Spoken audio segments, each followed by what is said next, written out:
bedtime?" asked Walter, but instead he plopped down on his pillow and squeezed his eyes closed. "Good night," said his father. He turned off the light and pulled the door almost closed. The room was dark and quiet, except for a soft thump, thump, thump coming from the room above. "That's Delbert upstairs," thought Walter. He switched on his bedside lamp. If Delbert can jump on his bed, so can I. Walter bounced higher and higher, and on his last jump his hair brushed the ceiling. But when he came back down, his mattress creaked, the floor cracked, and the whole bed tipped sideways. Then down through the floor fell Walter's bed and all. Now it happened that Walter's bedroom was directly above Miss Hattie's dining room.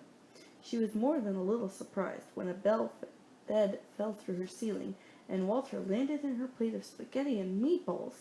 "I was not expecting company for dinner," she mumbled with a mouthful of meatballs. Uh-oh. Said Walter. "Spaghetti is my all-time favorite." But before he could eat, his bed smashed through the table and kept right on crashing down through the floor.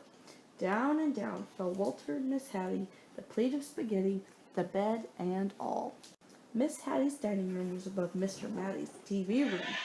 Mr. Matty didn't even notice the bed falling through his ceiling until a meatball bounced off his head. Miss Hattie tumbled into his lap, and Walter splashed into his aquarium. "I've already had my bath tonight," said Walter. He wanted to stay and watch the monsters on TV, but his bed crunched through the floor, taking the TV with it. Down and down fell Walter, Miss Hattie, Mr. Matty, the TV, the spaghetti, the bed, and all. Walter's Aunt Batty had just moved into the building. She was still unpacking when Miss Hattie, Mr. Matty, and a dripping wet Walter tumbled through the ceiling right into a box containing her rare Patagonian stamp collection. When he burst through the bottom of the box, Walter was a sticky mess.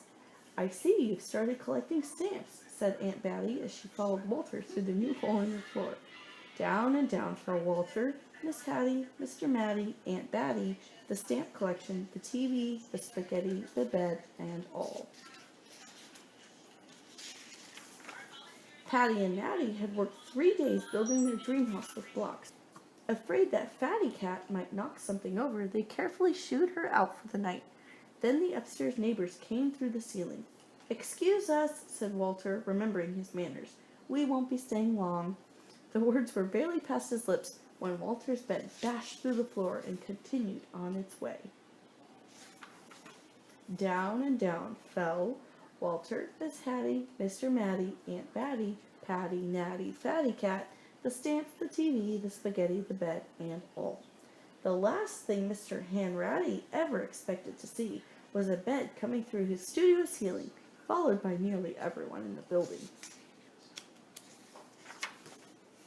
"If I had known you wanted to see my paintings," he said, "I would have tidied up a bit." But they never once paused to admire Mr. Hanratty's colorful artwork. They were too busy splashing in his cans of paint. Then his floor caved in, and everyone followed Walter's bed down through the hole. Down and down fell Walter, Miss Hattie, Mr. Matty, Aunt Batty, Patty and Natty, Mr. Hanratty, Fatty Cat, 17 cans of paint, the stamps, the TV, the spaghetti, the bed, and all.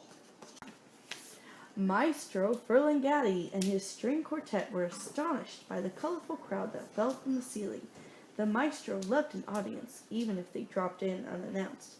But when Walter's bed smashed through the floor and paint splattered everywhere, the maestro wished his audience would leave.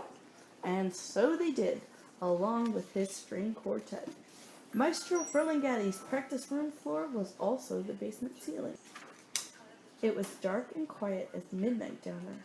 Walter squeezed his eyes closed and tumbled through the darkness until he landed on something soft. He opened his eyes. Everything was in its place. His bedroom lights were out, the door was almost closed, and through it Walter could hear his mother and father talking quietly. "No more jumping on the bed for me," mumbled Walter as he lay back down to sleep. Suddenly, he heard a creak. The ceiling cracked, and down came Delbert, bed and all. Down and down fell Delbert.